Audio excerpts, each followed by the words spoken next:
Hello everyone, I am Akansha Yadav, a law graduate and soon to be a practicing advocate. आज के इस video में मैं एक ऐसे केस पर बात करने जा रही हूँ जिसने भारतीय न्याय प्रणाली में एक नई बहस छेड़ दी थी। केस का नाम है मोहम्मद अहमद खान वर्सेस शाहबानो बेगम, जो कि 1985 का केस है। आइए इस केस के फैक्ट्स और जजमेंट को इजी वे में समझते हैं। यह केस है शाहबानो बेगम का, जो अपने हक और इंसाफ के लिए अकेली ही पूरे समाज और कानून से लड़ी। शाहबानो बेगम एक बुज़ुर्ग मुस्लिम औरत थी जो मध्य प्रदेश के इंदौर शहर में रहती थी। उनकी शादी सालों पहले एक वकील मोहम्मद अहमद खान से हुई थी। उनके 5 बच्चे थे और ज़िंदगी ठीक चल रही थी। लेकिन जब शाहबानो की उम्र लगभग 62 साल हुई, उनके पति ने उन्हें 3 तलाक देकर छोड़ दिया।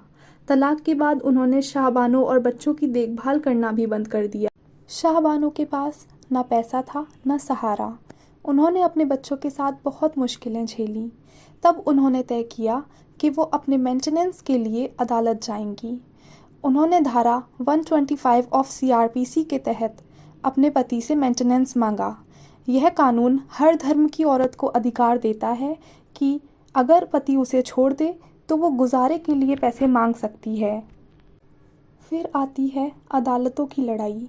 शुरुआत में मजिस्ट्रेट कोर्ट ने शाहबानो के पक्ष में फैसला दिया और उनके पति को हर महीने ₹179 देने का आदेश दिया। लेकिन उनके पति ने यह कहकर अदालत के आदेश को चुनौती दी कि इस्लाम में तलाक के बाद सिर्फ इद्दत तक ही औरत को मेंटेनेंस दिया जा सकता है, उसके बाद नहीं। यह मामला बढ़ते बढ़ते सुप्रीम कोर्ट तक पहुंच गया।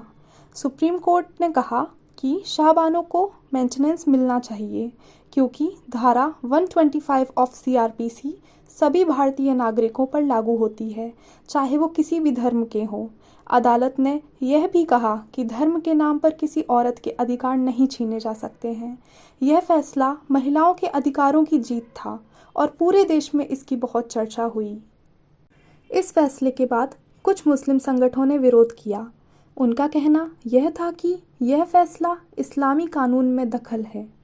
सरकार ने दबाव में आकर मुस्लिम महिला अधिनियम 1986 बनाया, जिसमें कहा गया कि तलाकशुदा मुस्लिम महिला को सिर्फ इद्दत अवधि तक ही मेंटेनेंस मिलेगा। तो इस केस से हमें यह मैसेज मिला कि शाहबानो की यह कहानी सिर्फ एक मुकदमे की ही नहीं, बल्कि महिला अधिकारों और समानता की कहानी है। उन्होंने दिखाया कि एक आम औरत भी सच्चाई और हक के लिए पूरे दुनिया के सामने खड़ी हो सकती है। उनकी लड़ाई ने भारत में महिलाओं के अधिकारों की बहस को हमेशा के लिए बदल दिया। If you liked this video, then please give it a thumbs up. Share it with your friends and don't forget to subscribe to my channel for more legal stories and case summaries. Thank you so much for watching.